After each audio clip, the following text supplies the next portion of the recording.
Okay, for today's video we're going to be showing you how to go into projected cost and make adjustments accordingly. Typically that'll be done at the beginning of every month. So to start off, we're going to click on the Google Chrome icon, and here you will most likely already have your shortcut to Spectrum in the bookmarks bar. If you don't, then we'll show you how to do that later. You click that and you're going to go ahead and log in. I'm going to do so, and that brings up your dashboard. Now you'll notice that I have a couple of apps set up on my dashboard, widgets, whatever you want to call them. We'll show you how to do that in a later video. I'm going to switch over to the test company since we're going to be doing some testing today, but normally you'll stay in company 1 or company 2 depending on your job responsibilities. You'll also notice right off the bat that I don't have anything in my favorites area over here. What we're going to do is not only going to show you how to get to projected cost, but we're also going to roll into that little educational freebie on how to add something to your favorites.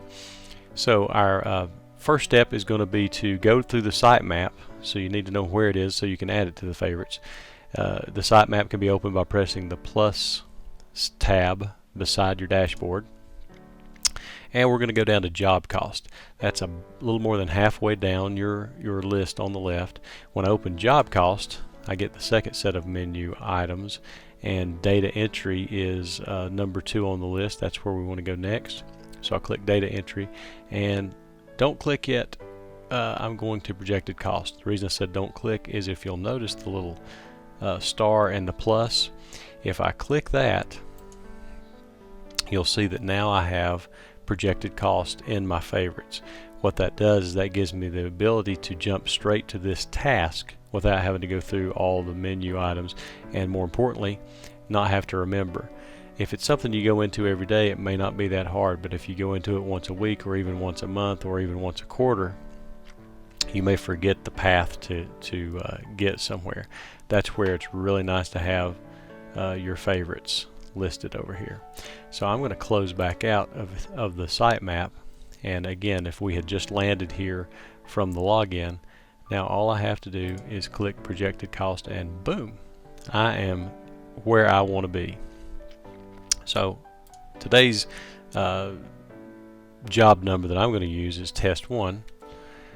You will receive your job numbers from your admin for the job you're going to be working on. When I hit enter after I put in my job number, then I get the header information. Hit enter one more time, and I will see the entire projected cost for this job. You'll notice on the left you've got your phases, the 00-001, 2, and 3. The cost categories corresponding to that would be the rough end, the trim out, and the subcontract.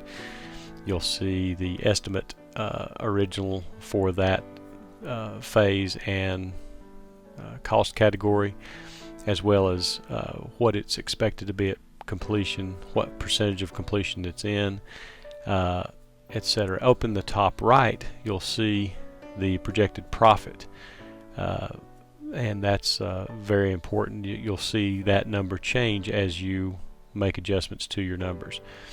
A couple of things here that you also need to know to edit this correctly is you'll probably need to click the expand button, and that expands your hours, quantity, all the different ways that you can adjust this phase and cost category.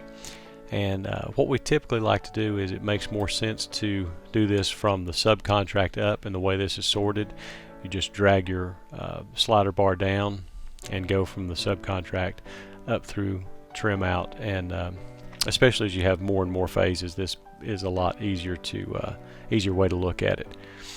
So that's how again we go into projected cost and edit the percentage complete and adjust those numbers so that we'll have a better picture of where that job is as it progresses on. Thank you.